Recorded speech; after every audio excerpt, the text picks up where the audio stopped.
ആമേൻ. സ്തോത്രം. നമ്മുടെ പാട്ടുപാടുന്ന കുഞ്ഞുങ്ങള് ഇന്നൊരു ക്യാമ്പിന് പോയിരിക്കുകയാണ്. അതുകൊണ്ട് ഇന്ന് രാവിലെ സമയം കുഞ്ഞോൾ സിസ്റ്റർ പാട്ടിന് നേതൃത്വം നൽകും. അതിനായി കർത്താവിന്റെ ദാസിയെ ഞാൻ ക്ഷണിക്കുന്നു. നമുക്ക് ഒരുമിച്ച് ദൈവത്തെ ആരാധിക്കാം.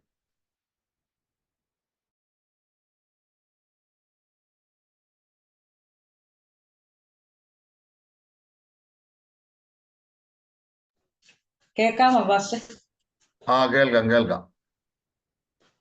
Price the Lord. ദൈവത്തിന്റെ അതിപരിശുദ്ധ നാമത്തിന് നന്ദിയോടെ സ്തോത്രം ചെയ്യുന്നു, സ്തുതിക്കുന്നു. വളരെ നാളുകൾക്ക് ശേഷമായി ഈ ശനിയാഴ്ച രാവിലെ നടത്തി വരുന്നതായ ഈ ബൈബിൾ ക്ലാസ്സിൽ സംബന്ധിക്കുവാൻ ദൈവം എനിക്കും ഒരു സാവകാശം ഒരുക്കി തന്നു. ചില നാളുകളായി ഞാനും എൻ്റെ ഇളയ മകളും കൂടി പഠിച്ചുകൊണ്ടിരിക്കുകയായിരുന്നു. പക്ഷെ അത് കുറച്ചു നാളത്തേക്ക് നിർത്തിവെച്ച്, അതുകൊണ്ട്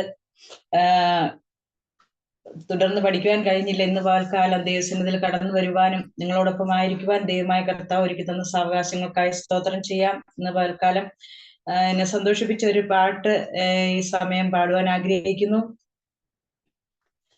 കാൽവരി ക്രൂശിന്മേൽ എനിക്കായി മരിച്ച കർത്തനേ, ഇത്രയേറെ എന്നെ സ്നേഹിപ്പാൻ ഞാൻ എന്തുള്ളൂ യേശുപരാ. കാൽവരി ക്രൂശിന്മേൽ എനിക്കായി മരിച്ച കർത്തനേ, ഇത്രയേറെ എന്നെ സ്നേഹിപ്പാൻ ഞാൻ എന്തുള്ളൂ യേശുപരാ.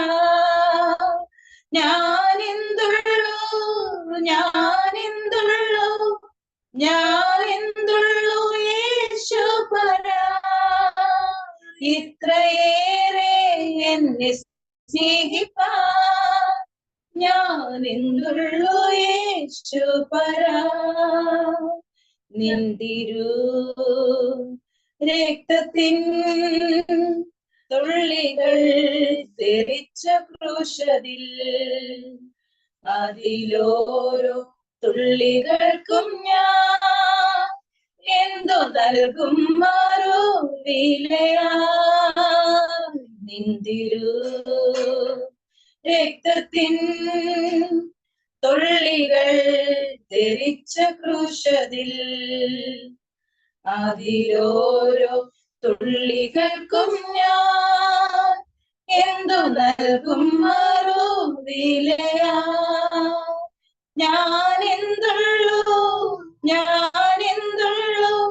ഞാനെന്തുള്ളൂ യേശുപരാ, ഇത്രയേറെ എന്നെ സ്നേഹിപ്പാൻ ഞാൻ എന്തുള്ളൂ യേശുപരാ. ഞാനെന്തുള്ളൂ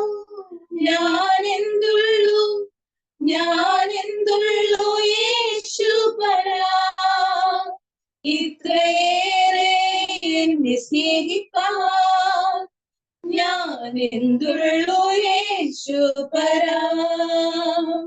ദുഷ്ടരാ യൂതന്മാർ ഹിംസ ചെയ്തു നിന്നെ എത്രയോ, നീ സഹിച്ച വേദനയാലേ അതും ദുഷ്ടരാ യൂതന്മാർ ഹിംസ ചെയ്തു നിന്നെ എത്രയോ, നീ സഹിച്ച വേദനയാലേ അതും എൻ പേർക്കല്ലോ രക്ഷകാ. ഞാനെന്തുള്ളൂ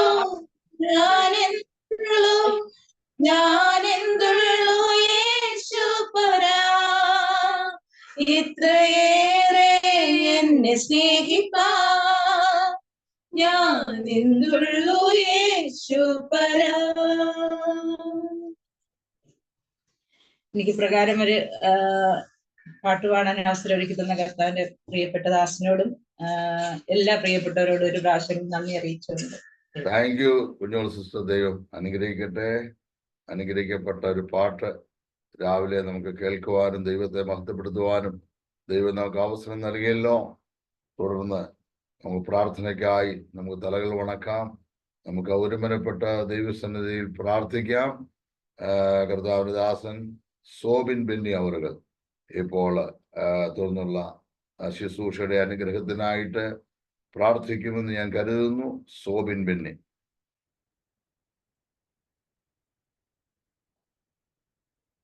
സോബിൻ ബെന്നി പ്രാർത്ഥിക്കാൻ പറ്റുമോ?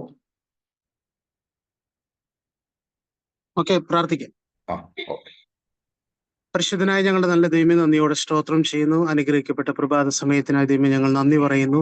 ദൈവവാദപീഠത്തിലേക്ക് ഞങ്ങൾ അടുത്തു വന്നിരിക്കുന്നത് ഇന്നത്തെ ദിവസത്തിൽ ഞങ്ങളുടെ ജീവിതത്തിൽ ഏറ്റവും അനുഗ്രഹമാക്കി ദൈവം തീർക്കണമെന്നോർത്ത് പ്രാർത്ഥിക്കുന്നു.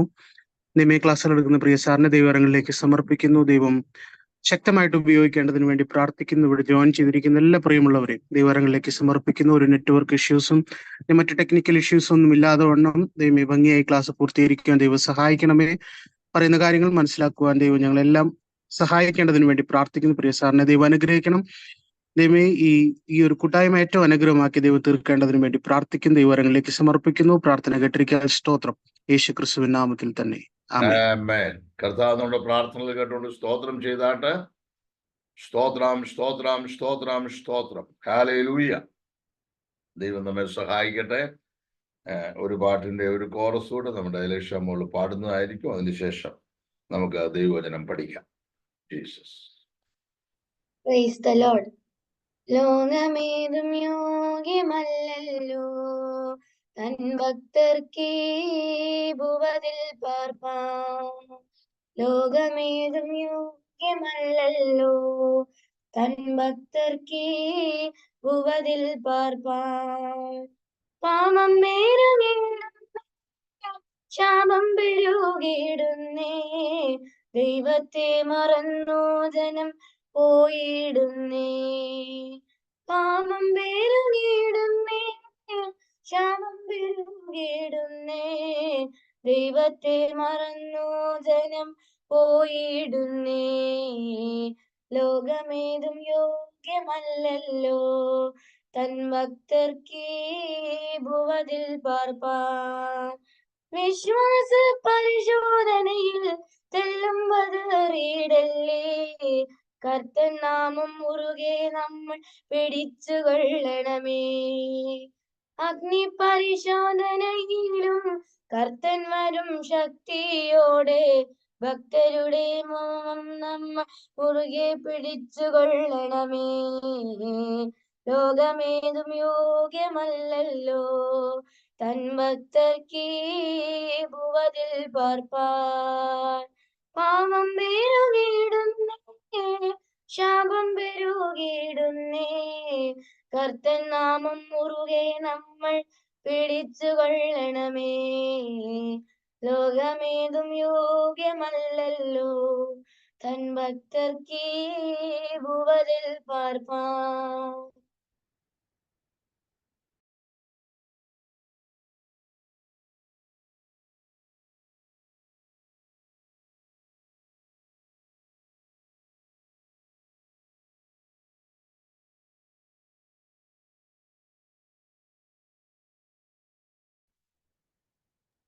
Price the lord. അനുഗ്രഹിക്കപ്പെട്ട നല്ല ഗാനത്തിനായി ഞാൻ ദൈവത്തെ സ്തുതിക്കുന്നു. പ്രിയമല്ല, ദൈവം സഹായിക്കട്ടെ. സ്തോത്രം. ഇന്ന് ഇവിടെ ഞാൻ നേരത്തെ ഓർപ്പിച്ച പോലെ ഒരു ക്യാമ്പ് ഉള്ളതുകൊണ്ട് പലർക്കും ജോയിൻ ചെയ്യാൻ കഴിഞ്ഞില്ല. എങ്കിലും വന്നവരെ ദൈവം സഹായിക്കട്ടെ. ക്ലാസ് മുടക്കുന്നില്ല. കഴിഞ്ഞ ദീർഘ നാളുകൾ നമ്മൾ ആത്മീയ ശുശ്രൂഷയുടെ വിവിധ വശങ്ങൾ പഠിക്കുവാൻ ദൈവം നമ്മെ സഹായിച്ചു.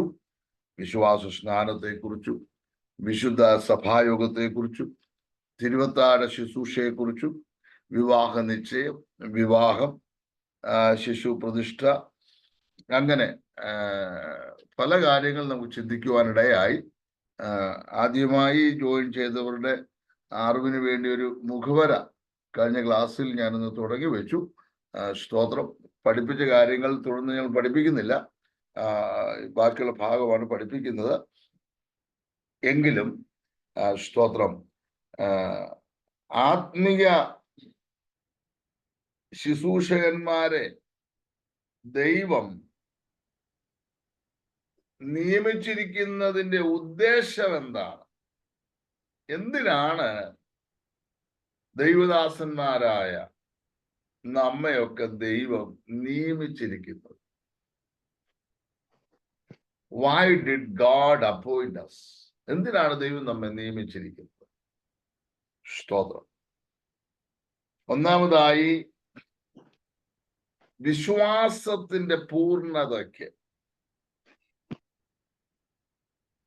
വിശ്വാസം പ്രസംഗിക്കാൻ മാത്രമല്ല ദൈവം നമ്മെ വിളിച്ചത്, അത് നമ്മുടെ ജീവിതത്തിൽ കൂടെ തെളിയിച്ച് കാണിക്കാൻ കൂടെയാണ്. ഹബക്കുക്ക് പ്രവചനത്തിലും റോമാലേഖനത്തിലും ഗലാത്യ ലേഖനത്തിലും എബ്രായ ലേഖനത്തിലും നാം കാണുന്ന ഒരു പ്രധാന വാക്യമുണ്ട്, just shall leave by faith. എന്റെ നീതിമാൻ വിശ്വാസത്താൽ ജീവിക്കും. എന്തിനാണ് ആത്മീയ ശുശ്രൂഷകന്മാരെ ദൈവം നിയമിച്ചിരിക്കുന്നത്? വിശ്വാസത്തിന്റെ പൂർണ്ണതയ്ക്ക്. രണ്ടാമത്,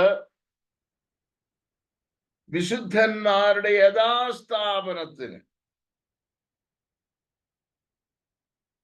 എഫെസ്യ ലേഖനം 4-ാം അധ്യായം 13-ാമത്തെ വാക്യത്തിൽ നമുക്കത് കാണാൻ കഴിയും. വായിക്കണമെന്നില്ല ഇപ്പോൾ. വിശുദ്ധന്മാരുടെ യഥാസ്ഥാനം. തകർന്നു കിടക്കുന്ന യെരൂശലേമിനെ നോക്കിക്കൊണ്ട് നെഹമ്യാവിന് ഒരു ആത്മഭാരം ഉണ്ടായിരുന്നു. ആത്മീയ മണ്ഡലത്തിൽ വലഞ്ഞുപോയ ഒരുപാട് ആളുകളുണ്ട്. വലഞ്ഞുപോയ നീതിമാനായ ലോത്തിനെ കുറിച്ച് ബൈബിൾ പഠിപ്പിക്കുന്നുണ്ട്. അങ്ങനെയൊക്കെയുള്ളവരെ മടക്കി വരുത്തണം. വിശുദ്ധന്മാരുടെ യഥാസ്ഥാനത്തിനാണ് ആത്മീയ ശുശ്രൂഷന്മാരെ ദൈവം വിളിച്ചിരിക്കുന്നത്.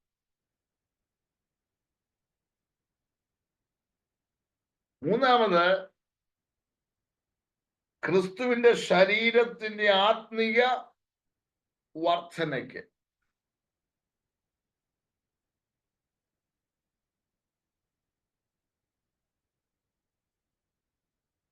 നമുക്കറിയാം, ദൈവത്തിന്റെ പ്രതിപുരുഷനായ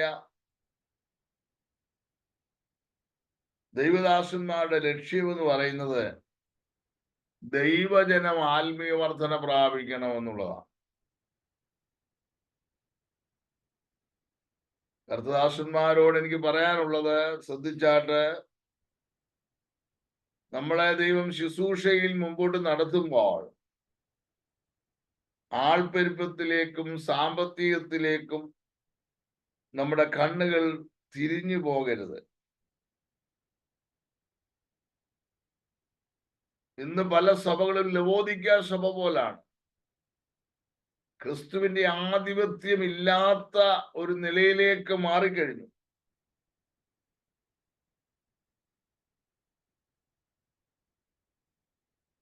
നമ്മുടെ ജീവിതവും നമ്മുടെ സ്വഭാവവും ദൈവസഭയുടെ ആത്മീയ വർധനയ്ക്ക് ഉതകുന്നതായിരിക്കട്ടെ. ഇന്ന്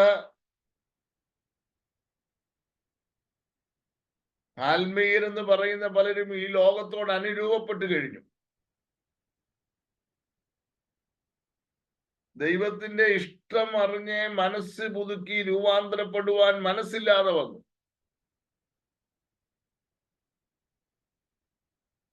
ദൈവം നമ്മെ ആക്കി വച്ചിരിക്കുന്നത് ക്രിസ്തുവിന്റെ ശരീരമാകുന്ന ദൈവസഭയുടെ ആത്മീയ വർധനവിന് വേണ്ടിയാണ്. നാലാമതായി, ദൈവം നമ്മെ നിയമിച്ചിരിക്കുന്നതിന് നാലാമത്തെ പർപ്പസ് എന്ന് പറയുന്നത് ഏതു മനുഷ്യനെയും ക്രിസ്തുവിൽ തികഞ്ഞവനാക്കുക.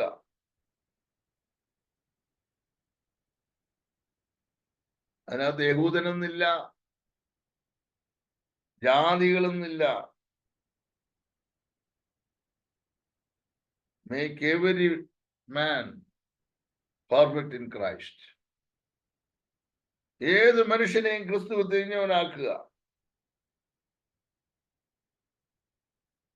This should be the purpose of a God's man. ഒരു ദൈവ മനുഷ്യന്റെ ഉദ്ദേശം അതാണ്. അതിനുവേണ്ടി എന്ത് ചെയ്യണം? ഒരു ആത്മീയൻ അവന്റെ ശരീരത്തെ ദൈവസന്നിധിയിൽ സമർപ്പിക്കണം. ശരീരം എന്ന് പറയുമ്പോൾ മറക്കരുത്, നമ്മുടെ കണ്ണും നമ്മുടെ ചെവിയും നമ്മുടെ വായും നമ്മുടെ ഹൃദയവും നമ്മുടെ കൈകാലുകളും നമ്മുടെ ഉദരവും നമ്മുടെ വസ്തുവകകളെല്ലാം ദൈവസന്നിധിയിൽ സമർപ്പിക്കണം. മനസ്സിലായോ? We have to submit all our organs before God. ദൈവ മുൻപാകെ നമ്മുടെ എല്ലാ അവയവങ്ങളും സമർപ്പിക്കണം. ഇനി നമുക്ക്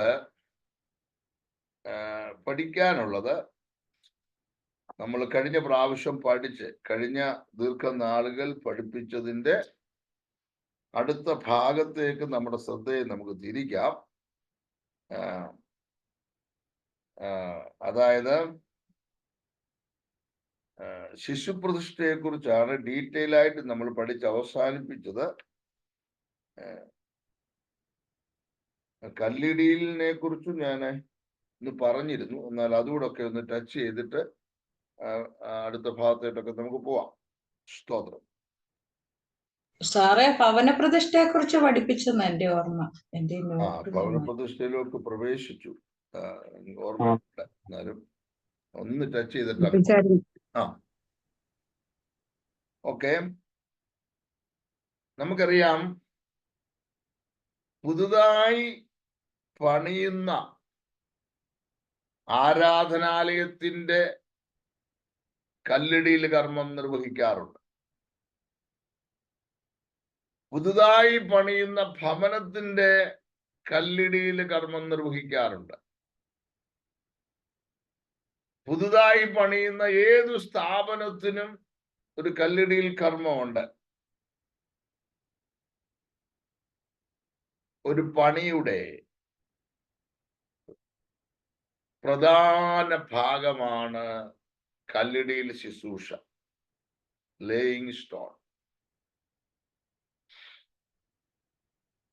അത് സഭാ ഹാളാണെങ്കിലും പാഴ്സനേജ് ആണെങ്കിലും നാം പാർക്കുന്ന വീടാണെങ്കിലും ഏതെങ്കിലും കടകളോ സ്ഥാപനങ്ങളോ ആണെങ്കിലും അതിൻ്റെ ആരംഭം കുറിക്കുന്നത് കല്ലിടിയിൽ നിന്നാണ്.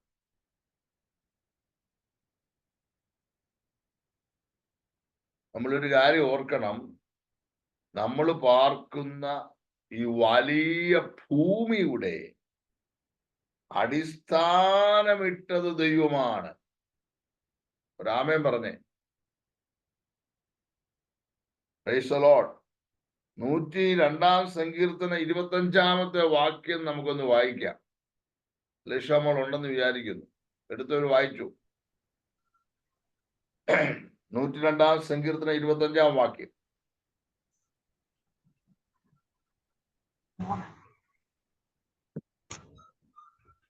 വായിക്കാം.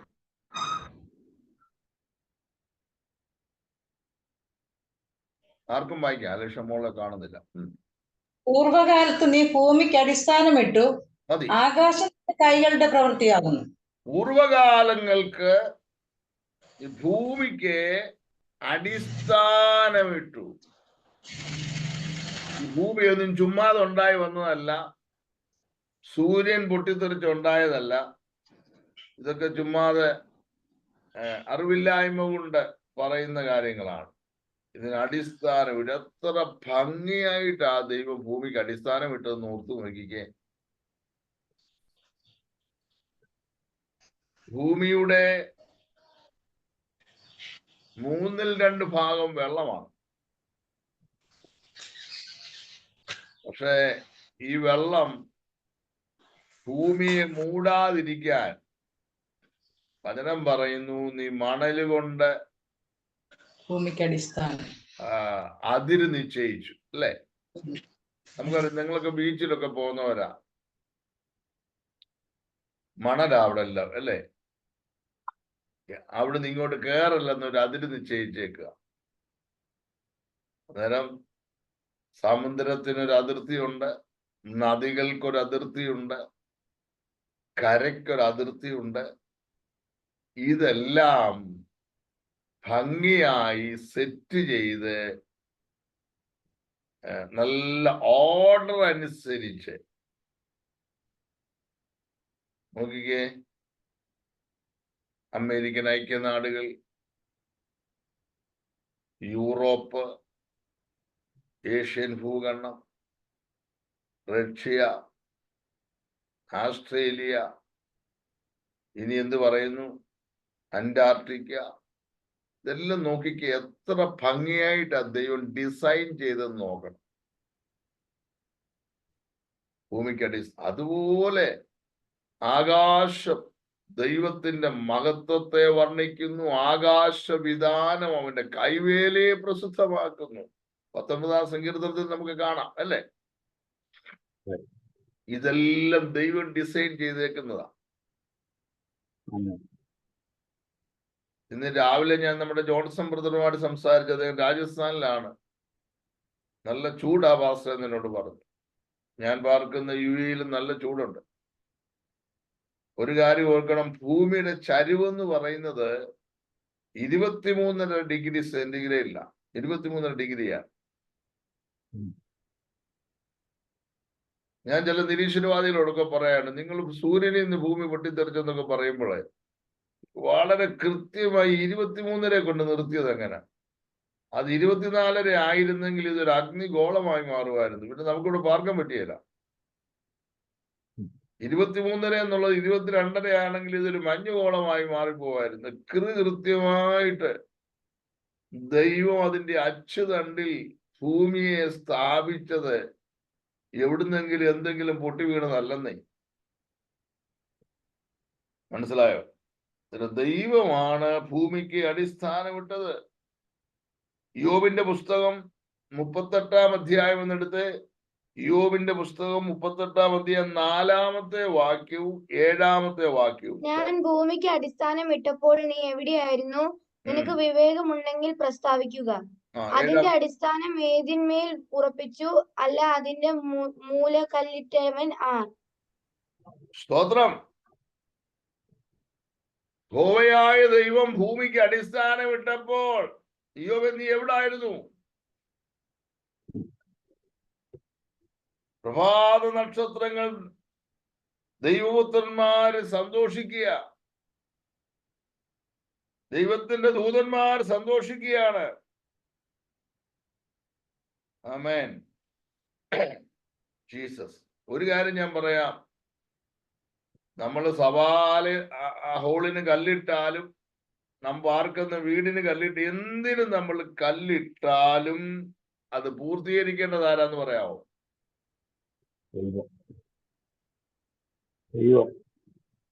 ചിലര് പറയുന്നത് കേട്ടിട്ടില്ലേ, പൈസ ഉണ്ടെങ്കിൽ എല്ലാം നടക്കും. പൈസ ഉള്ളെങ്കിൽ ഒന്നും നടക്കുകയില്ല. ദൈവം കൂടെ വിചാരിക്കണം. സക്കറിയ പ്രവചനം 4-ാം അധ്യായം 9-ാം വാക്യം വായിക്കുക. സക്കറിയ പ്രവചനം 4:9. അരുളപ്പാടുണ്ടായതെന്തെന്നാൽ, സെരുബാബേലിന്റെ കൈ ഈ ആലയത്തിന് അടിസ്ഥാനം ഇട്ടിരിക്കുന്നു. അവന്റെ കൈ തന്നെ അത് തീർക്കും. സൈന്യങ്ങളുടെ യഹോവ എന്നെ നിന്റെ അടുക്കൽ അയച്ചിരിക്കുന്നു എന്നും നീ അറിയും. ആമേൻ. സ്തോത്രം. കർത്താവിന്റെ ദാസന്മാർ ഒരു കാര്യത്തിന് അടിസ്ഥാനമിട്ടാൽ അത് അതിന്റെ പൂർണ്ണതയിലേക്ക് എത്തണമെങ്കിൽ ദൈവത്തിന്റെ കരം നമുക്ക് അനുകൂലമായിരിക്കണം. അതുകൊണ്ടാണ് ഫിലിപ്പിയ ലേഖനം 1:4 തോന്നുന്നു, നിങ്ങളിൽ നല്ല പ്രവൃത്തി ആരംഭിച്ചവൻ അല്ലെ, ക്രിസ്തുവിന്റെ നാളോളം അതിനെ എന്ത് ചെയ്യും? തികയ്ക്കും. സ്തോത്രം. 127 സങ്കീർത്തനം 1-ാമത്തെ വാക്യം നമുക്ക് മനഃപ്പാഠമായിട്ട് അറിയാവുന്ന വാക്യം എന്ന് പറഞ്ഞ 127 സങ്കീർത്തനം 1-ാമത്തെ വാക്യം. യഹോവ വീട് പണിയാതിരുന്നാൽ പണിയുന്നവർ വൃഥ. ഇപ്പം പണത്തിലും ആൾബലത്തിലും മേസ്ത്രിയിലും ഒന്നും അല്ല കാര്യങ്ങൾ ഇരിക്കുന്നതൊക്കെ നമുക്ക് ആവശ്യമാണ്. യഹോവ വീട് പണിയണം. സ്തോത്രം. നമ്മുടെ കാര്യങ്ങളൊക്കെ ക്രമീകരിച്ച ദൈവത്തിനായിട്ട് ഒന്ന് ആമേൻ പറഞ്ഞാട്ട്, ഒരു മഹത്വം കൊടുത്താട്ട്. ഹല്ലേലൂയ, ഹല്ലേലൂയ, സ്തോത്രം. ഒരു കാര്യം കൂടെ ഞാൻ പറയട്ടെ. ഈ ലോകത്തിലെ പല കെട്ടിടങ്ങൾക്കും അടിസ്ഥാനമായിട്ട് ഒരു കല്ലാണ് നമ്മൾ കണ്ടിരിക്കുന്നത്.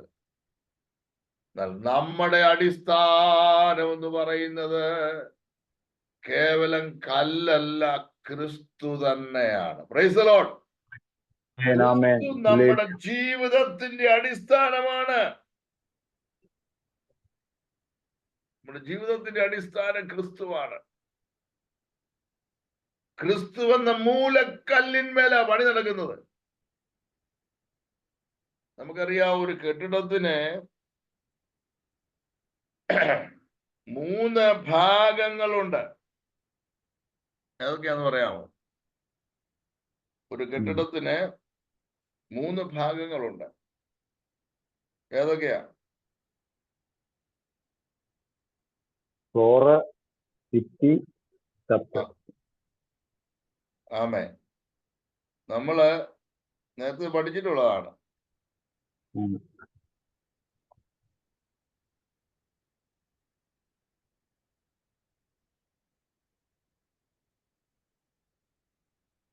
ഒന്ന്, സ്തോത്രം, ഏത് കെട്ടിടത്തിനും ഒരു ഫൗണ്ടേഷൻ ഉണ്ട്. ഏത് കെട്ടിടത്തിനും. 2, ഏത് കെട്ടിടത്തിനും എന്തുണ്ട്? ഒരു ഭിത്തികെട്ടുണ്ട്. വാ അല്ലെ, എന്തോ. അതുപോലെ തന്നെ ഏത് കെട്ടിടത്തിനും ഒരു മേൽക്കൂരയുണ്ട്. അന്നേരം ഒരു കെട്ടിടത്തിന്റെ പ്രധാന ഭാഗമാണ് അതിന്റെ ഫൗണ്ടേഷൻ, ഭിത്തികെട്ട്, അതിന്റെ മേൽക്കൂര.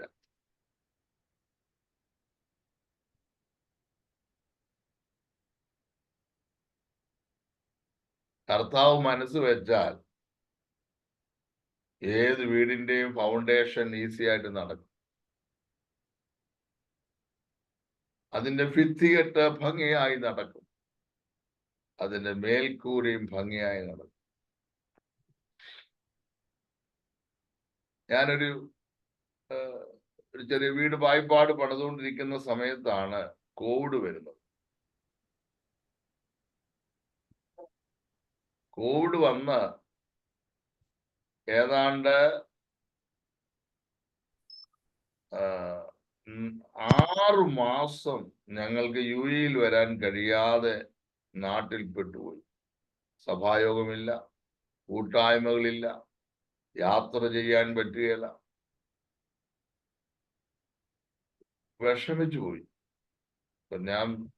ഞങ്ങൾ കർത്താവേ, വീട് പണിയെല്ലാം വളരെ നിന്ദാവിഷയമായി തീരുമോ എന്നൊക്കെ ചിന്തിച്ചു. അല്ല, ഒരു കാര്യം ഞാൻ പറയട്ടെ. ഏറ്റവും കൂടുതൽ വീടിന്റെ പണി നടന്നത് ആ 6 മാസമായിരുന്നു. സ്തോത്രം. എങ്ങനാണെന്നെന്നും എനിക്കറിയത്തില്ല. കാരണം ഈ കോവിഡ് കാലത്താണ് ലോകത്തിന്റെ പല രാജ്യങ്ങളിൽ നിന്ന് അനവധി ബൈബിൾ ക്ലാസ്സുകളും സൂം മീറ്റിങ്ങുകളും എല്ലാം ദൈവം എനിക്ക് തന്നു. പ്രതീക്ഷിക്കാത്ത നിലയിൽ ദൈവപ്രവൃത്തി കാണാനിടയായി. ഞാൻ പറഞ്ഞു വരുന്നത്, സ്തോത്രം, കർത്താവ് നമ്മുടെ സമ്പത്താണെങ്കിൽ, കർത്താവ് നമ്മുടെ പ്രവൃത്തിക്ക് അടിസ്ഥാനമിട്ടെങ്കിൽ ആമേൻ. എല്ലാ നെഗറ്റീവ് സാഹചര്യങ്ങളിലും ദൈവത്തിന് അത് പോസിറ്റീവാകാൻ കഴിയും. നമ്മൾ പാടുമല്ലോ, എന്റെ സമ്പത്തെന്ന് ചൊല്ലുവാൻ വേറെയില്ലൊന്നും, യേശു മാത്രം സമ്പത്താകുന്നു. ചാവിനെ വെന്നുയർത്തവൻ വാനലോകമതിൽ ചെന്നു. ചാവിനെ വെന്നുയർത്തവൻ വാനലോകമതിൽ ചെന്നു. സാധുവെന്നെ ഓർത്തു നിത്യം താതനോടു യാചിക്കുന്നു. സാധു എന്നെ ഓർത്തു നിത്യം താതനോടു യാചിക്കുന്നു. എന്റെ സമ്പത്തെന്നു ചൊല്ലുവാൻ വേറെയില്ലൊന്നും, യേശു മാത്രം സമ്പത്താകുന്നു. പിതാവായ ദൈവത്തിന്റെ വലത്തുഭാഗത്ത് നമുക്ക് വേണ്ടി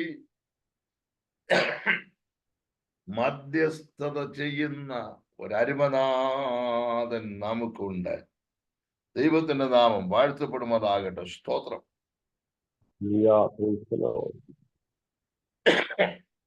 നേരം ഒരു കല്ലിടയിൽ ശുശ്രൂഷയില് ദൈവത്തിന് സ്തോത്രം പ്രധാന മെസ്സേജ് പറഞ്ഞതിന് ശേഷം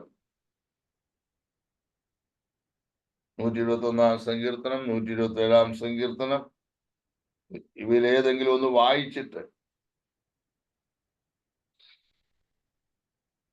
വന്ദനമേശു വരാ എന്നുള്ള പാട്ടൊക്കെ പാടി ദൈവത്തെ മഹത്വപ്പെടുത്തിക്കൊണ്ടിരിക്കുമ്പോൾ പ്രധാന ശുശ്രൂഷകൻ കല്ലിടാൻ വേണ്ടി ആ കുഴിയില് അല്ലെ ആ വാനത്തിൽ ഇറങ്ങി നിൽക്കും. സഹായിപ്പാൻ കെട്ടിടം പണിയുന്ന പ്രധാനപ്പെട്ട മേശിരി കൂടെ എന്ത് ചെയ്യും? ഇറങ്ങും. പാട്ടുപാടി കഴിയുമ്പോൾ 127 സങ്കീർത്തനം 1-2 വാക്യങ്ങളും, കൊരിന്ത്യർക്കെഴുതിയ 1 ലേഖനം 3 അധ്യായം 10 മുതൽ 15 വരെയുള്ള വാക്യങ്ങളും കർത്താവിന്റെ ദാസന്മാർ ആരെങ്കിലും വായിക്കും. അതിലെടുത്തു പറയേണ്ട കാര്യം നീതിയും ന്യായവും ദൈവത്തിന്റെ അടിസ്ഥാനമാണ്. അതുകൊണ്ട് നമുക്ക് എല്ലാവർക്കും ദൈവത്തെ സ്തുതിക്കാമെന്ന് പ്രധാന ശുശ്രൂഷകൻ പറയണം. തുടർന്ന് നമ്മുടെ ശുശ്രൂഷ പ്രായോഗിക ശുശ്രൂഷ കൂടാണല്ലോ, കേവലം ക്ലാസ് ആയിട്ട് മാത്രം പോയിട്ട് കാര്യമില്ല. തുടർന്ന് ഇന്ന് മുതൽ ഇവിടെ ആരംഭിക്കുന്ന ഈ പണി യാതൊരു വിഘ്നവും കൂടാതെ തക്ക സമയത്ത് പൂർത്തീകരിക്കുവാൻ കർത്താവ് തുണയായിരിക്കേണ്ടതിന് ഒരുമിച്ച് പ്രാർത്ഥിക്കണം. പ്രാർത്ഥനയ്ക്ക് ശേഷം ആ കല്ല് പിതാവിന്റെയും പുത്രന്റെയും പരിശുദ്ധാത്മാവിന്റെ നാമത്തിൽ സ്ഥാപിക്കണം. കല്ലിട്ടതിന് ശേഷം അവിടെ നിന്ന് കയറി മറ്റാരെങ്കിലും ഒരു ദൈവദാസനെ കൊണ്ട് പ്രാർത്ഥിപ്പിച്ച് ആശീർവാദം പറഞ്ഞ് ശുശ്രൂഷ അവസാനിപ്പിക്കും. ഇത്രയേ ഉള്ളൂ കല്ലിടൽ ശുശ്രൂഷയില് നമ്മൾ ചെയ്യേണ്ടതായിരിക്കുന്ന കാര്യങ്ങൾ. ഇനി നമ്മൾ ചിന്തിക്കുന്നത് ഭവന പ്രതിഷ്ഠയെ കുറിച്ചാണ്. കുറച്ച് കാര്യങ്ങളൊക്കെ കഴിഞ്ഞ ക്ലാസ്സിൽ പണ്ട് പഠിച്ചതാണ്. ഈ ഭവന പ്രതിഷ്ഠയിൽ പ്രധാനമായ 3 ശുശ്രൂഷകൾ നടക്കണം. ഭവന പ്രതിഷ്ഠയിൽ ഏതൊക്കെയാന്ന് പറയാമോ?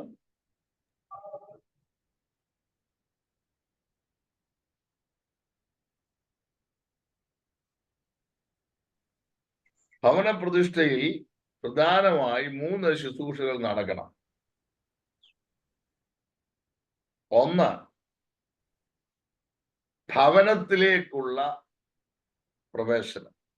ആദ്യമായിട്ട് ഭവനത്തിൽ കയറുന്നൊരു ശുശ്രൂഷയുണ്ട് പുറത്തുനിന്ന്. രണ്ടാമത് ഭവന ശുശ്രൂഷയുടെ അടുത്ത ശുശ്രൂഷയാണ് അടുക്കളയിൽ തീ കത്തിക്കുന്നത്.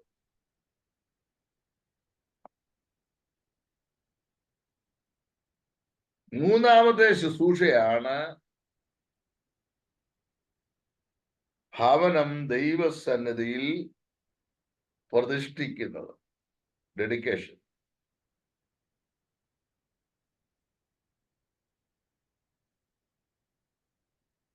അന്നേരം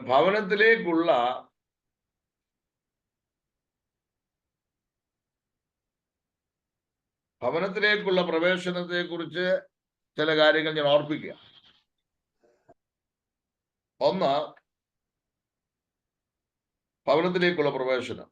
ഒരു വീടിന്റെ ഹൗസ് വാമിങ്ങിന് 3 ശുശ്രൂഷകളാണ് പ്രധാനമായി നടക്കേണ്ടത്. ഒന്ന്, പുറത്ത് നിന്ന് ഭവനത്തിന്റെ ഉള്ളിലേക്ക് പ്രവേശിക്കുന്ന ഒരു ശുശ്രൂഷ. 2, അടുക്കളയിൽ തീ കത്തിക്കുന്ന ശുശ്രൂഷ. 3, പണിയപ്പെട്ട ഭവനം ദൈവസന്നിധിയിൽ പ്രതിഷ്ഠിക്കുന്ന ശുശ്രൂഷ. ഭവനത്തിലേക്കുള്ള പ്രവേശനം. ശുശ്രൂഷയിൽ പങ്കെടുക്കുവാനായി എത്തിച്ചേർന്ന എല്ലാവരും, വീട്ടുകാരും അയൽവാസികൾ, വേണ്ടപ്പെട്ടവരൊക്കെ വീടിന് വെളിയിൽ പ്രധാന വാതിലിന്റെ മുൻവശത്ത് നിൽക്കണം. നമ്മള് വീട് പ്രതിഷ്ഠ ഒരിക്കലും അടുക്കള വാതിൽ വഴിയല്ല. വീടിന്റെ പ്രതിഷ്ഠ പ്രധാന വാതിലിൽ, വീട്ടിലേക്കുള്ള പ്രവേശനം പ്രധാന വാതിലിലൂടെയാണ്.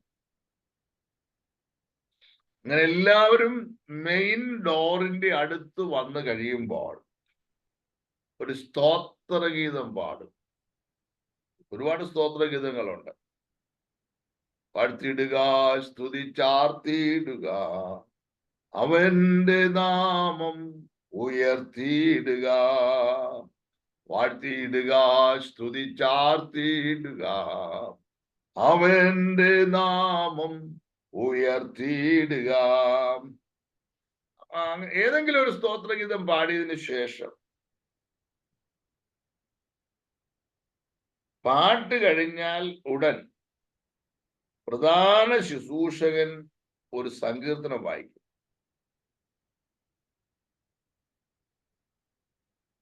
പ്രധാനമായി 24-ാം സങ്കീർത്തനമോ 30-ാം സങ്കീർത്തനമോ ആണ് ഭവനത്തിലേക്കുള്ള പ്രവേശനത്തിന് വായിക്കാറുള്ളത്. നോട്ട് ചെയ്ത് വെച്ചോ. നിങ്ങളെ ആരെങ്കിലും വിളിച്ചൊരു വീടിന്റെ പ്രതിഷ്ഠയൊക്കെ നടത്തുവാണെങ്കിൽ അതൊന്ന് പഠിച്ചു വെക്കാമല്ലോ. അന്നേരം ഭവനത്തിലേക്കുള്ള പ്രവേശനത്തിൽ 24-ാം സങ്കീർത്തനമോ 30-ാമത്തെ സങ്കീർത്തനം എന്ത് ചെയ്യണം? വായിക്കണം. സങ്കീർത്തനം വായനയ്ക്ക് ശേഷം സഹശുശ്രൂഷനുണ്ടെങ്കിൽ അദ്ദേഹത്തെ കൊണ്ടോ അല്ലെങ്കിൽ ഒരു മുതിർന്ന പക്വതയുള്ള ഒരു വിശ്വാസിയെ കൊണ്ടോ പ്രാർത്ഥിപ്പിക്കുന്നത് തെറ്റല്ല.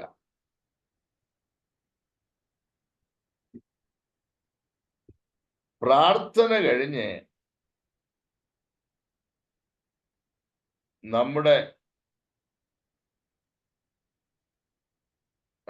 കഴിഞ്ഞ് പറയേണ്ട ചില കാര്യങ്ങളുണ്ട്. അതിങ്ങനെ നമുക്ക് പറയാം.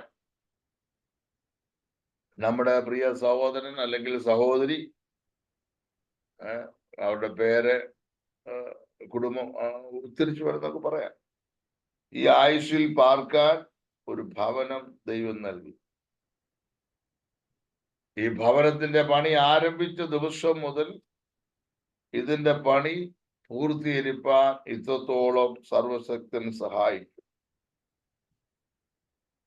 തുടർന്ന് ഭവനത്തിന്റെ പേര് പറഞ്ഞതിന് ശേഷം ഈ ഭവനത്തെ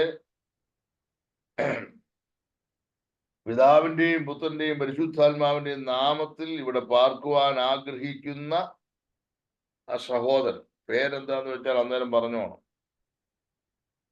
അല്ലെങ്കിൽ സഹോദരി, ഇവിടെ കൂടി വന്നിരിക്കുന്ന എല്ലാവരുടെയും അനുവാദത്തോടും സമ്മതത്തോടും കൂടെ ഞാൻ ഈ ഭവനം തുറന്നു കൊടുക്കുന്നു എന്ന് പറഞ്ഞ് വാതിൽ തുറക്കണം. അങ്ങനെ വാതിൽ തുറന്ന് ഉള്ളിലേക്ക് പ്രവേശിക്കുമ്പോൾ എല്ലാം അങ്ങേ മഹത്വത്തിനായി എന്നുള്ള പാട്ട് പാടി എല്ലാവരും ഉള്ളിലേക്ക് പ്രവേശിക്കും. അങ്ങനെ പ്രവേശിച്ച് കഴിഞ്ഞിട്ട് ഉടനെ അടുക്കളയിൽ തീ കത്തിക്കുന്ന കാര്യം പണ്ടൊക്കെ ആണെങ്കിൽ പ്രതിഷ്ഠ കഴിഞ്ഞിട്ട് ഒടുവില്ല, അതൊക്കെ വലിയ ചടങ്ങായിരുന്നു. ഇപ്പോൾ അങ്ങനല്ല. പ്രധാന വാതിൽ കൂടെ ശുശ്രൂഷകന്മാരും ദൈവമക്കളും വേണ്ടപ്പെട്ടവരും പ്രവേശിച്ചതിന് ശേഷം രണ്ടാമത്തെ ശുശ്രൂഷ എന്ന് പറയുന്നത് അടുക്കളയിൽ തീ കത്തിക്കുന്ന ശുശ്രൂഷയാണ്.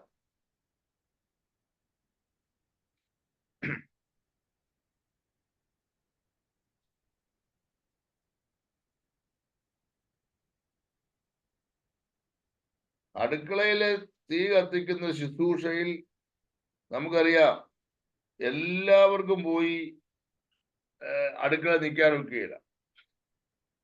സാധാരണ അടുക്കളയൊക്കെ വലിയ വലിപ്പമുള്ളതായിരിക്കണമെന്നുമില്ല. അതിനെന്ത് ചെയ്യണം? പ്രധാന ശുശ്രൂഷകനും മറ്റ് ശുശ്രൂഷകന്മാരും വീട്ടുകാരും അത്യാവശ്യം അടുക്കളയിൽ നിൽക്കാൻ കഴിയുന്നവരിൽ കുറച്ചു പേരും ചേർന്ന് അടുക്കളയിൽ ചെന്ന് എന്ത് ചെയ്യണം? പ്രാർത്ഥിക്കണം.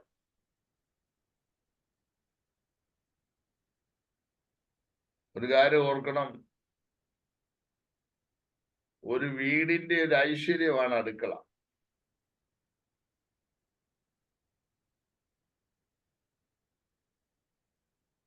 നമ്മുടെ ബന്ധങ്ങൾ നിലനിൽക്കുന്നത് അടുക്കള വഴിയാണ്. ദാഹിച്ചു വരുന്നവന് ഒരു കപ്പ് ചായ ഉണ്ടാക്കി കൊടുക്കുക, വിശന്ന് വരുന്നവന് ആഹാരം കൊടുക്കുക. അടുക്കള എന്നുള്ളത് ഒരു വീടിന്റെ പ്രധാന വിഷയമാണ്. നമുക്ക് ജീവിക്കണമെങ്കിൽ ഭക്ഷണം ആവശ്യമാണ്. ആഹാരത്തിന്റെ കലവറയാണ് അടുക്കള എന്ന് പറയുന്നത്, അല്ലേ? കുഞ്ഞുങ്ങളൊക്കെ വിശന്ന നേരെ ബെഡ്റൂമിലോട്ടാണോ പോകുന്നത്, അതോ അടുക്കളയിലോട്ടാണോ വരുന്നത്?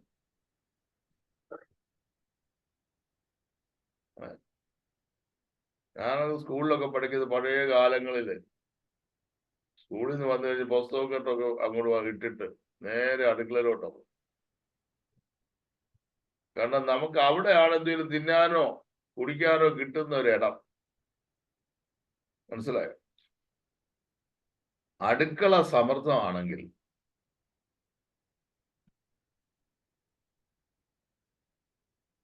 ആ വീട് ഭയങ്കര ഐശ്വര്യമുള്ളതാണ്. ഞാൻ സമൃദ്ധം എന്ന് പറയുന്നത് ഭക്ഷണകാര്യങ്ങൾ മാത്രമല്ല, നല്ല മനസ്സ് വേണം അടുക്കളയിൽ നിൽക്കുന്നവർക്ക്. ഏറ്റവും കഷ്ടപ്പാട് നമ്മൾ വിചാരിക്കും, ഏറ്റവും കൂടുതൽ നമ്മുടെ സഹോദരിമാരുടെ സമയം ചെലവഴിക്കുന്നത് അടുക്കളയിലാണ്. ചിലരുടെ എന്നോ ജോലിയാ, ജോലി വല്ലതും ഉണ്ടോ ഇല്ലയോ എന്നുള്ളത് സഹോദരന്മാരിടയ്ക്ക് അടുക്കളയൊക്കെ ഒന്ന് കയറണം. ഉദാഹരണം, നിങ്ങൾ രണ്ടുപേരെ ഉള്ളെന്നിരിക്കട്ടെ, 2 ഗ്ലാസ് ചായ ഇട്ടു. ഇത് പ്രായോഗിക ശുശ്രൂഷയാണ്. ചായ ഇടണമെങ്കിൽ അതിനൊരു പാത്രം വേണം, എന്തുവാ, സോസ്പാനോ അങ്ങനെയൊക്കെയല്ലേ പറയുന്നത്. ചായ ഇടുന്ന ഒരു പാത്രം, പിന്നെ ചായ ഇളക്കാൻ ഒരു സ്പൂണ് വേണ്ടേ? അന്നേരം രണ്ടാമത്തെ ചൂടിലേക്ക് വന്നു നമ്മൾ.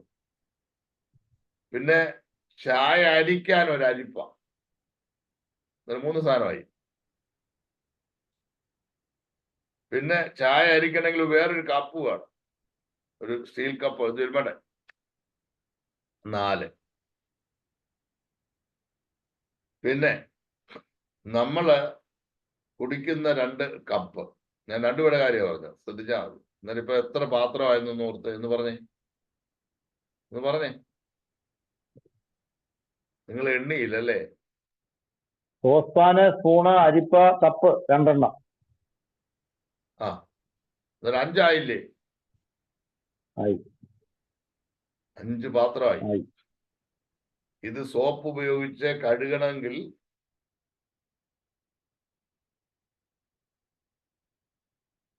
10 മിനിറ്റ് വേണമെന്ന് കഴിക്കുന്നത്. 5 മിനിറ്റ് കൊണ്ട് കഴുകാം. വൃത്തിയായിട്ട് കഴുകണമെങ്കിൽ ഈ പാലൊക്കെ പിടിച്ചിരിക്കുകയല്ലേ, കഴുകണമെങ്കിൽ അത്രയും സാധനങ്ങൾ 10 മിനിറ്റ്. 2 പേർക്ക് ചായ ഇട്ടതാ. അങ്ങനാണെങ്കിൽ 2-3 കൂട്ടം കറികൾ ഉണ്ടാക്കുന്ന പാത്രങ്ങൾ, അത് വിളമ്പുന്ന പാത്രങ്ങൾ നോക്ക്. വീട്ടിൽ ഏറ്റവും അടുക്കളയിൽ തീരാത്ത ജോലിയാണ് പാത്രം കഴുകുക. അത് അറിയാവുന്നവർക്ക് അറിയത്തുള്ളൂ. സെൽ നാട്ടിലായോണ്ട് ഞാൻ ശരിക്കും അനുഭവിച്ചുകൊണ്ടിരിക്കുക. മനസ്സിലായി? ഞാൻ തന്നെയാണ് കപ്പ ഇതൊക്കെ ഇടുന്നത്. എനിക്ക് സമയം ഒക്കുന്നില്ല. അതുകൊണ്ട് വീട്ടിലുള്ള നമ്മുടെ സഹോദരിമാരെ, ഭാര്യമാരെ ഒക്കെ നിങ്ങൾ ഒത്തിരി അപ്രീഷിയേറ്റ് ചെയ്യണം. അവർക്ക് മാത്രം ഈ സഹിഷ്ണുത ദൈവം അങ്ങനെ കൊടുത്തിട്ടുള്ളതെന്ന് വിചാരിക്കും. മനസ്സിലായോ? അതെന്താ? ചില എന്നാ ഇവിടെ ജോലി? ജോലിയേ ഉള്ളൂ. മനസ്സിലായോ? നല്ല ജോലിയുണ്ട്. ഓക്കെ, കൂടുതൽ അങ്ങ് പറഞ്ഞെന്ന് മാത്രമേ ഉള്ളൂ. സ്തോത്രം. എന്നിട്ട് ഇപ്പൊ നമ്മൾ അടുക്കള നിൽക്കുക കേട്ടോ, മറക്കല്ലേ.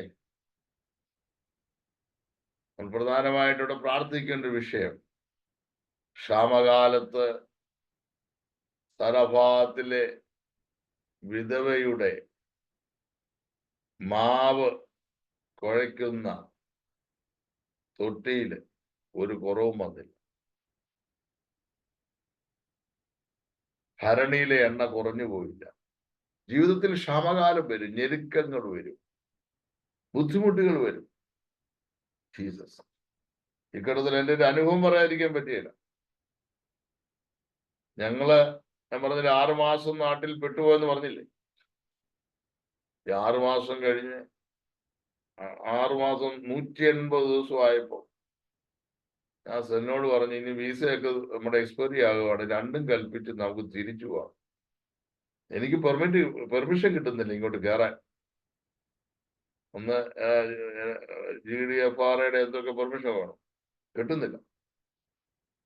രണ്ടും കൽപ്പിച്ച് ഞാൻ പറഞ്ഞു, ഒന്നുകിൽ നമുക്ക് നെടുമ്പാശ്ശേരി എയർപോർട്ടിൽ നിന്ന് അവർ കയറ്റി വിടുവാണെങ്കിൽ പോരാ, അല്ലെങ്കിൽ തിരിച്ചു പോരാ. രണ്ടും കൽപ്പിച്ച് ഞങ്ങൾ എയർപോർട്ടിൽ വന്നു.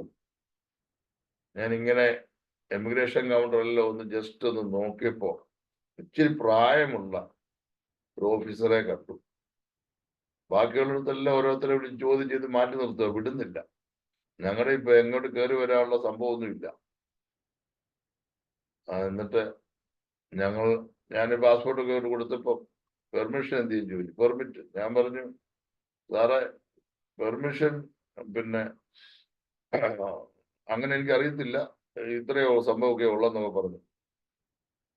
അവരിങ്ങനെ എന്റെ മുഖത്തോട്ട് ആ പുള്ളി ഇങ്ങനെ എന്നെ ഇങ്ങനെ നോക്കി വെച്ച് കയറിപ്പോക്കാൻ പറഞ്ഞു.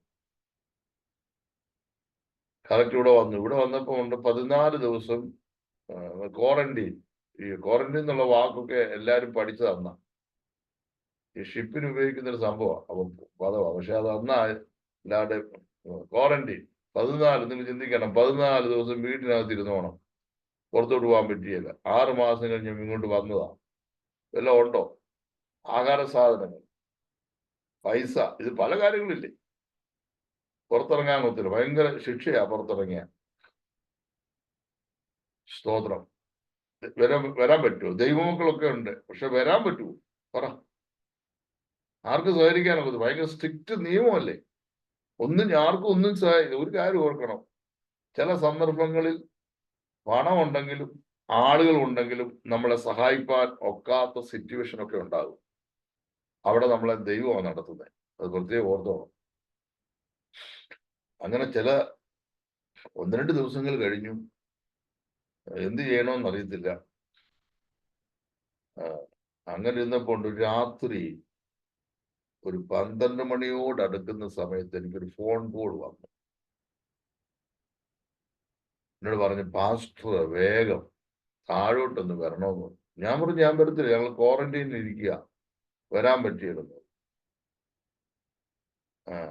ഷാർജ എന്നൊരാള് വന്നിരിക്കുക താഴെ, എന്താണെന്നൊന്നും എനിക്ക് മനസ്സിലാകുന്നില്ല. ഞങ്ങൾ പറഞ്ഞു, ഞാൻ പുറത്തോട്ട് ഇറങ്ങുന്നില്ല. എന്നോട് പറഞ്ഞു, നിങ്ങളൊരു കാര്യം ചെയ്യും, ഫോൺ എടുത്തോണ്ട് വരരുത്. ഫോൺ എടുത്തോണ്ട് വരുമ്പോഴാണ് നമ്മൾ നീക്കങ്ങൾ അറിയുന്നത്. അതുകൊണ്ട് ഫോൺ റൂമിൽ വെച്ചിട്ട് താഴോട്ട് പോരാൻ പറഞ്ഞു.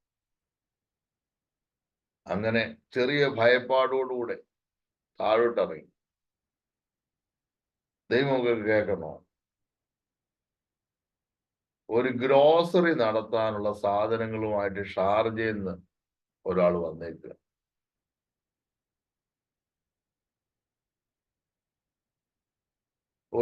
എനിക്ക് തോന്നുന്നു ഒരു 4 ട്രേ, ഒരു ട്രേക്കകത്ത് 30 മുട്ടയുണ്ട്. 4 ട്രേ മുട്ട, ഒരു 10-12 ചിക്കൻ, പിന്നെ പയറ്, പരിപ്പ്, പഞ്ചസാര, എന്താണോ എന്തെല്ലാം വേണോ അത് മുഴുവൻ കൊണ്ടുതരും. ജീവിതത്തിൽ ആദ്യത്തെ ഒരു സംഭവമാണ് ആ സഹോദരൻ എനിക്ക് അങ്ങനെ കൊണ്ടു തരുന്നത്. നമ്മുടെ TPM വിശ്വാസിയാണ്, നമ്മുടെ IPCO ചാരോരോ ചർച്ചക്കൂടോ ഒന്നും അല്ല. മനസ്സിലായോ? കാരണം ദൈവത്തിന്റെ ആത്മാവ് അദ്ദേഹത്തിന്റെ ഹൃദയത്തോട് ഇടപെട്ടു. ഗുജറയിൽ ഒരു ദേവദാസനും കുടുംബവും ക്വാറന്റൈനിൽ ഇരിക്കുന്നു. പുറത്തോട്ട് പോകാനോ സാധനം വാങ്ങിക്കാനോ കഴിയുന്നില്ല. 6 മാസം നാട്ടിലാണ്. മനസ്സിലായോ? ദൈവത്തിന് സ്തോത്രം. ഞങ്ങൾ ഒരുപാട് പേർക്ക് അത് ഷെയർ ചെയ്തു. കാരണം നമ്മൾ എല്ലാം കണ്ട് പറ്റിയത്. പിന്നെ അതുപോലെ ഒരു പ്രാവശ്യം കൂടെ അദ്ദേഹം കൊണ്ടുപോയി. ദൈവത്തിന്റെ നാമം വാഴ്ത്തപ്പെടുമാറാകട്ടെ. സ്തോത്രം. ഞാൻ പറഞ്ഞാൽ ആരെല്ലാം ഗവൺമെന്റ് തലത്തിൽ പോരാട്ടം വന്നാലും ഏതെല്ലാം പ്രയാസങ്ങൾ വന്നാലും നമ്മുടെ അടുക്കളയെ അറിയുന്ന ഒരു ദൈവമുണ്ട്. ഒരു സ്തോത്രം പറഞ്ഞാൽ നമ്മുടെ പേഴ്സും നമ്മുടെ അടുക്കളയും നമ്മളെ അറിയുന്ന യഹോവ നീതിമാന്മാരുടെ വഴി അറിയുന്നു. Price the Lord. യഹോവ കർത്താവ് തനിക്കുള്ളവരെ അറിയുന്നു. ദൈവത്തിന് നാം വാഴ്ത്തപ്പെടുമാറാകട്ടെ. എന്നിട്ട് അനുഗ്രഹിക്കപ്പെട്ട ഒരു പ്രാർത്ഥന അടുക്കൽ നിന്ന് പ്രാർത്ഥിക്കണം. ആവർത്തന പുസ്തകം 28-ാം അധ്യായം 1 മുതൽ 14 വരെയുള്ള വാക്യങ്ങൾ അവിടെ വായിക്കും. ദേവദാസന്മാർ വായിക്കും. സ്തോത്രം. അതിനുശേഷം പിതാവിന്റെയും പുത്രന്റെയും പരിശുദ്ധാത്മാവിന്റെയും നാമത്തിൽ ഈ അടുപ്പ് ഒരനുഗ്രഹമായി തീരട്ടെ എന്ന് പറഞ്ഞ് ആ വീട്ടിലെ ഗ്രഹ നായിക അല്ലെങ്കിൽ വല്യമ്മച്ചിയോ അവിടെ ആരാണോ ഉള്ളത് അത് തീ കത്തിക്കാൻ അതിന് അവകാശപ്പെട്ട ആരെങ്കിലും ആ അടുപ്പിൽ എന്ത് ചെയ്യണം? നമ്മൾ തീ കത്തിച്ച് കൈ കൊടുക്കണം. അവർ അടുപ്പിൽ തീ കത്തിക്കും. സ്തോത്രം. ഈ പണ്ടത്തെ പോലെ നമുക്കങ്ങനെ ഈ പാലുകാച്ചൽ ശുശ്രൂഷ പരിപാടിയൊക്കെ ഒരുപാട് വിമർശനത്തിന് വിധേയമാകുന്ന ഒരു കാലഘട്ടമാണ്. ഇങ്ങനെ പാലം കൊണ്ട് തിളച്ച് തൂകി അടുപ്പിലോട്ട് വീണ് ആ പരിപാടിയൊന്നും നമുക്കില്ലെന്നേ.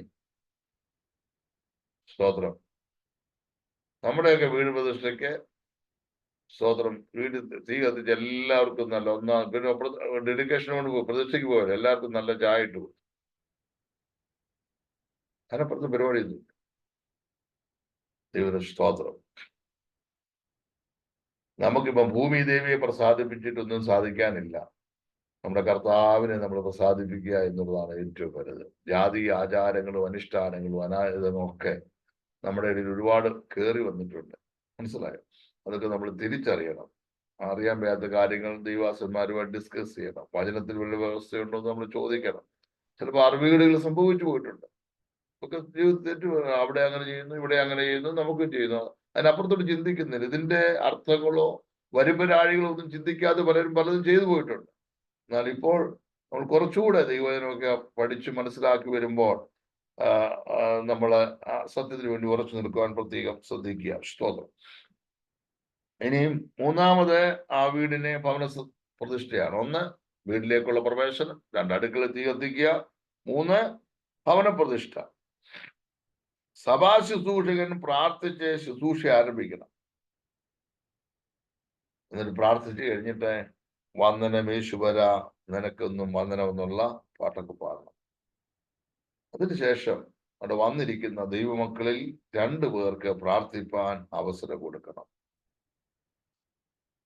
പ്രായോഗിക ശുശ്രൂഷയാ പറഞ്ഞത്. അതിനുശേഷം എല്ലാവരും എഴുന്നേറ്റ് നിന്ന് 127-ാം സങ്കീർത്തനവും 128-ാം സങ്കീർത്തനവും ഒരുമിച്ച് എന്ത് ചെയ്യണം? വാക്യപ്രതി വാക്യമായിട്ട് വായിക്കണം. എന്നിട്ട് എല്ലാവരും ദൈവത്തെ മഹത്വപ്പെടുത്തിയ ശേഷം പൊതുസഭ ഇരുന്നതിന് ശേഷം സഭയുടെ ശുശ്രൂഷകൻ ഒരു ലഘു വിവരണം ശുശ്രൂഷയെ കുറിച്ച് നടത്തണം. ഒരു മുഖവരെയൊക്കെ പറയണം. കൂടാതെ ഇനി നടക്കാൻ പോകുന്ന ശുശ്രൂഷയുടെ പൊതുവായ ഒരു ക്രമം കൂടി വന്നിരിക്കുന്ന സഭയെ അറിയിക്കണം. കാരണം ഇത് എപ്പം തീരും, ആരൊക്കെയാ ഇന്ന് പ്രസംഗിക്കുന്നത്, ആശംസകൾ പറയുന്നത്, എന്താണ് ഇവിടെ നടക്കാൻ പോകുന്ന ചടങ്ങുകൾ ഉള്ളത് വന്നിരിക്കുന്ന പലർക്കും അറിയാൻ കഴിയത്തില്ല. എന്നാൽ അവർക്ക് ഒരു ശുശ്രൂഷയുടെ ഒരു ഓർഡർ, ഒരു ക്രമം അവരെ ബോധ്യപ്പെടുത്തണം. ആർക്കെങ്കിലും അനുമോദനമായിട്ടോ ആശംസയായിട്ടോ അറിയിക്കാനുണ്ടെങ്കിൽ 2-3 മിനിറ്റിൽ കവിയാതെ അവർക്കുള്ള സമയവും നമ്മൾ കൊടുക്കണം.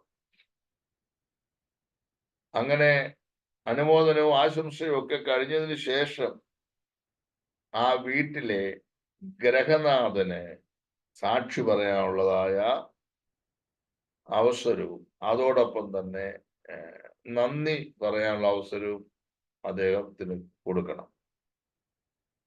തുടർന്ന് അവിടെ പലരും കാണുമല്ലോ, ഒരു വീടൊക്കെ പ്രതിഷ്ഠയ്ക്കൊക്കെ ധാരാളം ദൈവദാസന്മാരൊക്കെ വരും. ശുശ്രൂഷകന്മാർക്ക് സമയത്തിന്റെ പരിമിതി അനുസരിച്ച് ചില മിനിറ്റുകൾ ദൈവവചനം പറയാൻ വേണ്ടി കൊടുക്കണം.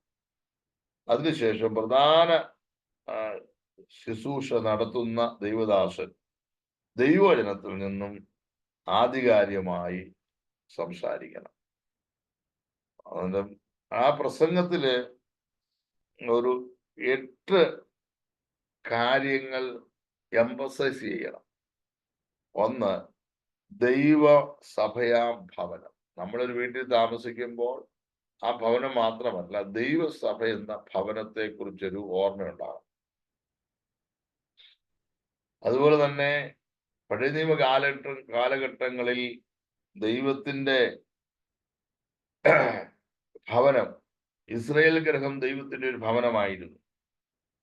115-ാം സങ്കീർത്തനത്തിൽ നമുക്കത് കാണാൻ കഴിയും. പിന്നെ സദൃശവാക്യങ്ങൾ 14-ാം അധ്യായം, 17-ാം അധ്യായം, 3-ാം അധ്യായത്തിലൊക്കെ ദുഷ്ടന്മാരുടെ ഭവനത്തെ കുറിച്ച് കാണാൻ കഴിയും. ഒരു ഭാഗത്ത് നമ്മള് ദൈവസഭ എന്ന ഭവനത്തെ കുറിച്ചും ഇസ്രായേൽ ഗ്രഹത്തെ കുറിച്ചും ഒക്കെ പറയുമ്പോൾ ദുഷ്ടന്മാരുടെ ഭവനം ഉണ്ടെന്നുള്ള കാര്യം കൂടെ നമ്മൾ ഓർക്കണം. പിന്നെ 2 കൊരിന്ത്യർ 5-ാം അധ്യായത്തിൽ കൂടാരമാകുന്ന ഭവനം,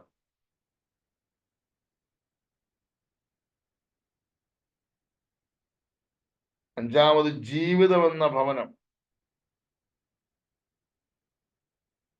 മണലിന്മേൽ പണിത വീടുണ്ട്, പാറമേൽ പണിത വീടുണ്ട്. മത്തായി സുവിശേഷം 7-ാം അധ്യായത്തിൽ നിങ്ങൾ കാണാൻ കഴിയും.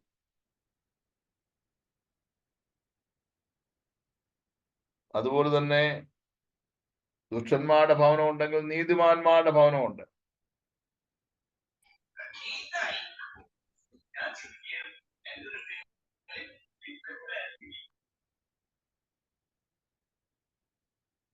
നീതിമാന്മാരുടെ ഭവനം പുറപ്പാട് ദിവസം 12-ന്റെ 13, ഇയ്യോബ് 1-ന്റെ 9, 10, സങ്കീർത്തനങ്ങൾ 91-ന്റെ 10, 11 ഒക്കെ നമുക്ക് കാണാൻ കഴിയും.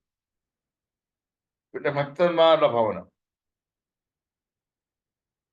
112-ാം സങ്കീർത്തനം 3-ാമത്തെ വാക്യം, 128-ാം സങ്കീർത്തനം 3-ാമത്തെ വാക്യം, ഇങ്ങനെ ധാരാളം വാക്യങ്ങളുണ്ട്. ഏറ്റവും ഒടുവിൽ സ്വർഗീയ ഭവനം, നമ്മൾ പണിയപ്പെടുന്ന പാർക്കുന്ന ഭവനം ഈ ലോകത്തിൽ താൽക്കാലികമാണ്. നമുക്കൊരു നിത്യഭവനമുണ്ട്. ഞാൻ നിങ്ങൾക്ക് സ്ഥലം ഒരുക്കാൻ പോകുന്നു എന്ന് പറഞ്ഞ കർത്താവ് യോഹന്നാന്റെ സുവിശേഷം 14-ാം അധ്യായം 1 മുതൽ 3 വരെ വായിക്കുമ്പോൾ നമുക്കെന്തുണ്ട്? ഒരു സ്വർഗീയ ഭവനമുണ്ട്. അന്നേരം ഒരു 8 ഭവനം ഒന്ന് എംഫസൈസ് ചെയ്ത് വിട്ടാൽ നല്ലതാ. ദൈവസഭയാം ഭവനം, ഇസ്രായേൽ ഗ്രഹം, ദുഷ്ടന്മാരുടെ ഭവനം, കൂടാരമായ ഭവനം, ജീവിതമെന്ന ഭവനം, നീതിമാന്മാരുടെ ഭവനം, ഭക്തന്മാരുടെ ഭവനം, സ്വർഗീയ ഭവനം.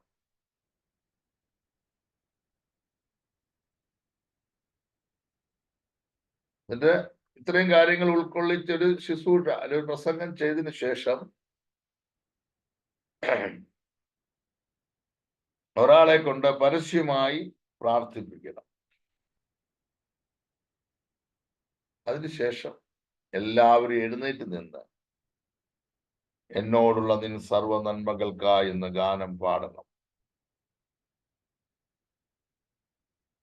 ആ പാട്ട് കഴിഞ്ഞ് ആവർത്തന പുസ്തകം 28-ാം അധ്യായം 1 മുതൽ 14 വരെയുള്ള വേദഭാഗം ശുശ്രൂഷന്മാരിൽ ഒരാളെ കൊണ്ട് വായിപ്പിക്കണം. നമ്മുടെ അടുക്കള തീ കത്തിക്കുമ്പോഴും ആ ഭാഗം വായിക്കാറുണ്ട്. ആ വേദഭാഗം വായിച്ചു തീർന്നതിന് ശേഷം എല്ലാവരും കരങ്ങൾ ഉയർത്തി അല്പസമയം ദൈവത്തെ സ്തുതിക്കണം.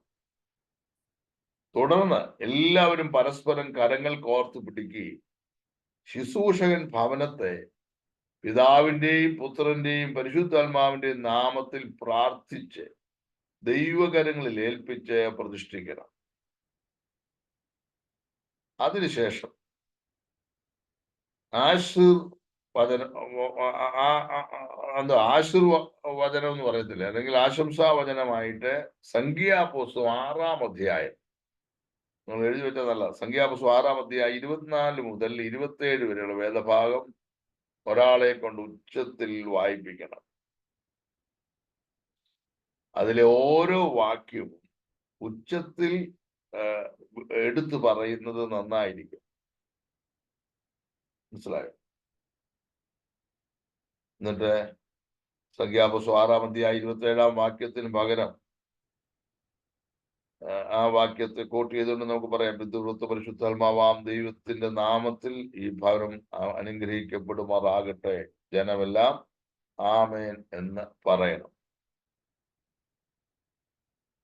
അത് കഴിഞ്ഞ ശേഷം തുണ എനിക്ക് യേശുവെ, കുറവിൽ ഇനിയില്ല എന്നുള്ള പാട്ട് പാടി പ്രാർത്ഥിച്ച് ആസ്വാദം പറഞ്ഞ് ഭവന പ്രതിഷ്ഠ അവസാനിപ്പിക്കുക.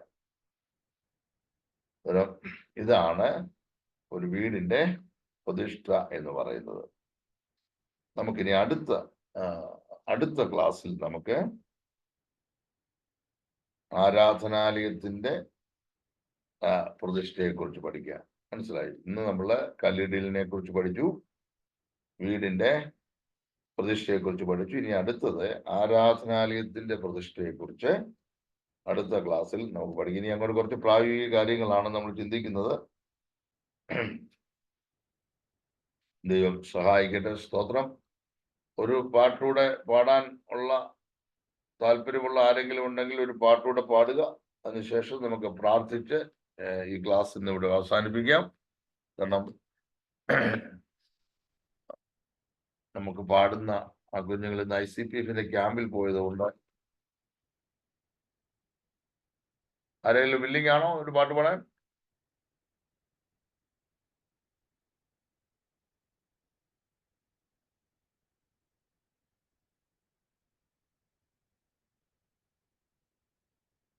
അലീഷ,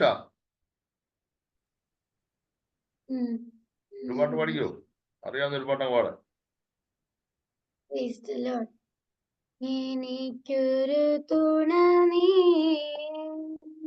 എൻ പ്രിയനേ, എനിക്കൊരു തുണ നീ, ആശ്രയിപ്പാനൊരു ദൈവമില്ല, ആശ്വസിപ്പാനൊരു വിടവുമില്ല, ഒന്നേ മാത്രം നിൻ ജീവമൊഴികൾ, ഒന്നേ മാത്രം നിൻ ജീവമൊഴികൾ, മണ്ണിൽ എന്നാശ്വാസമാൻ എന്നും, മണ്ണിൽ എന്നാശ്വാസമാൻ, എനിക്കൊരു തുണ നീ എൻ പ്രിയനേ, എനിക്കൊരു തുണ നീ, ദുരിതം നിറയും മരുവിലെ വാസത്തിൽ, ദുരിതം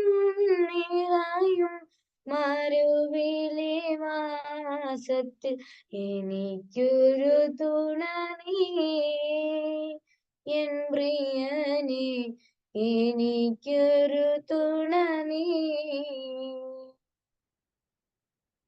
ആമേൻ. അതെ, കർത്താവാണ് നമ്മുടെ തുണ. ദൈവം സഹായിക്കട്ടെ. പ്രിയ സുനിൽ ബ്രദറിന് പ്രാർത്ഥിക്കാമോ? സുനിൽ ബ്രദർ.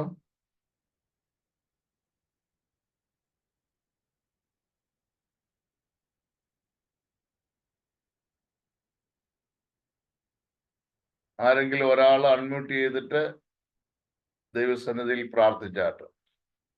ദൈവാത്മാഹിമിക്കുന്ന ആരെങ്കിലും ഒരാൾ അൺമ്യൂട്ട് ചെയ്ത് പ്ലീസ് പ്രാർത്ഥിച്ചാട്ട്.